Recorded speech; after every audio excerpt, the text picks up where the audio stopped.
నువ్వు సిగ్గుశరం ఉన్నదన్నట్టుగా మాట్లాడతాను. ఇదే దళిత బంధు విషయంలో ఒక్కొక్కరి దగ్గర 2 లక్షలు తీసుకున్నప్పుడు సిగ్గుశరం ఎక్కడ పోయింది? నిన్ను 8 నెలల డిప్యూటీ సీఎం నుంచి బర్తరఫ్ చేసినప్పుడు అప్పుడు లేదా అని సిగ్గుశరం ఇవన్నీ నీ ఎక్కడ పోయినాయి?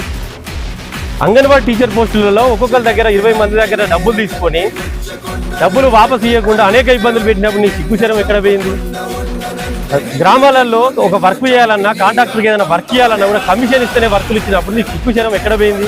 ఇవాళ ఒక 1000 కోట్లు స్టేషన్ గన్పూర్ నియోజకవర్గంలో గత 25 సంవత్సరాల నుంచి వెళ్ళి స్టేషన్ గన్పూర్లో అభివృద్ధి అనేది కుంటుపడిపోయింది. ఎక్కడ చూసినా గతంలో 25 సంవత్సరాల క్రితం కడియం శ్రీహరి గారు ఎక్కడైతే ఎమ్మెల్యేగా ఉన్నప్పుడు పనులు, రోడ్లు కానీ, భవనాలు కానీ, గ్రామ పంచాయతీలు కానీ, చెరువులు కానీ ఆయన చేసిన పనులే ఉన్నాయి. అప్పుడు చేసిన పనులు ఉన్నాయి. ఇప్పుడు కడియం శ్రీహరి ఎమ్మెల్యే గెలిచిన కానించి 1000 కోట్ల రూపాయలకు స్టేషన్ గన్పూర్ తీసుకొచ్చిన మొగాడు అంటున్నావు కదా.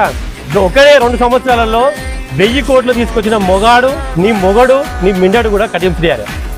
బిడ్డ, నువ్వు కడియం శ్రీహరి గురించి ఇష్టం వచ్చినట్టు మాట్లాడతాను.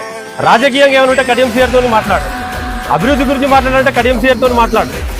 ఇంకా నియోజకవర్గం మీద నువ్వేం తెచ్చినావు గత 10 సంవత్సరాల కడియం శ్రీహరి ఏం తెచ్చినట్టు చర్చ పెట్టి దాని మీద మాట్లాడు. అంతేగాని ఇవాళ వరంగల్ జిల్లాలోనే నెంబర్ 1గా ఎంపీ గారు, తన తండ్రికి తగ్గట్టుగా ఎంపీ గారు కూడా, ఆమె ఎంపీ అయిన